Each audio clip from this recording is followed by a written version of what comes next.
Okay, so today we're going to go back a little bit and talk about what we spoke about several weeks ago, getting back to Ethereum and Solidity, because that's one of the major blockchain programming that one would do. So the question that I always want to know is how stuff is stored. And this article here is from Medium, and they have a number of things. We talked in the past about Merkle Trees, and we've mentioned that they have a receipt, transactions to store the transactions, receipts to store information about the transaction, a state which stores the state of the blockchain, and there's only one. And then the one we're most interested in smart contracts is the storage, and that's basically, if you can see here, stored per account. Let me make this bigger, so let's see if I can get this. It's a little bigger. So this is stored, and again they're using a tree structure here, and this is what's going to store the information per account about all these smart contract data.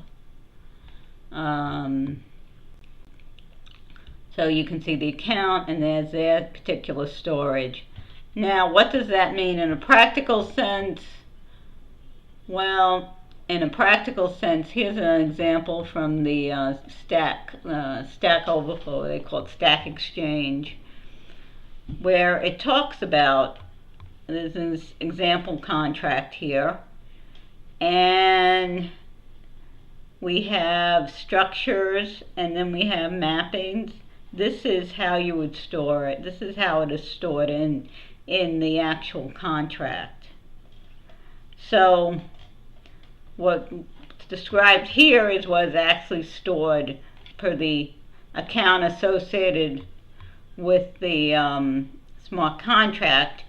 Remember in previous, when we were playing with the Solidity contract, we would deploy it as a particular user, right? So that would be stored in their user account, and I don't know if you can, let me just see something. I'm curious about something now, and I don't know if we can see it, because if I can find anything, but it would be worth finding. We can get more information in here. I'm looking at Ganache, and it's not showing. I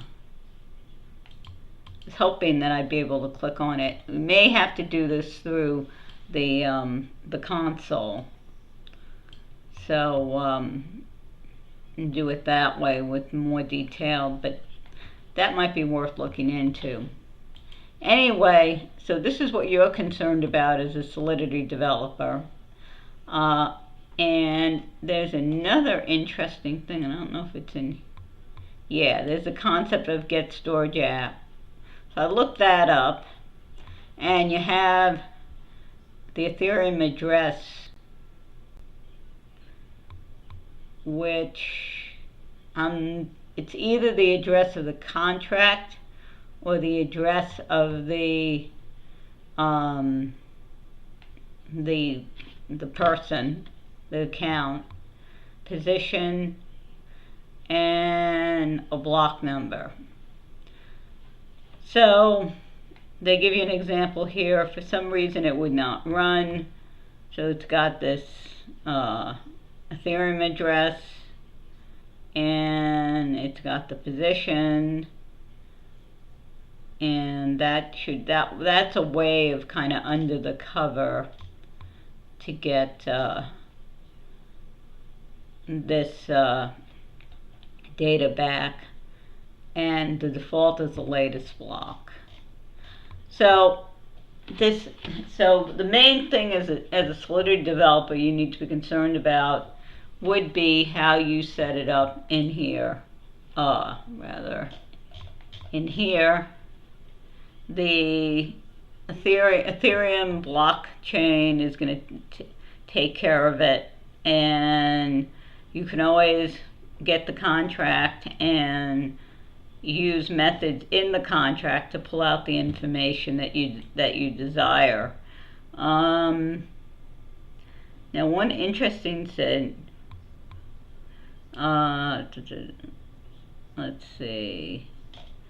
Someone mentioned, and I don't know if it was here, that their future versions might make it even easier. Here it is. Future versions of Solidity will support returning structs as a unit, eliminating the need for multiple return types as in the get candidate function. So let's see, get candidate. So we do a candidate ID, and you have to do something like this here. So hopefully this has been helpful to you. If it has, please subscribe, please give a like, please ring the bell to get future videos, and please share it with your friends who may be interested. Thank you.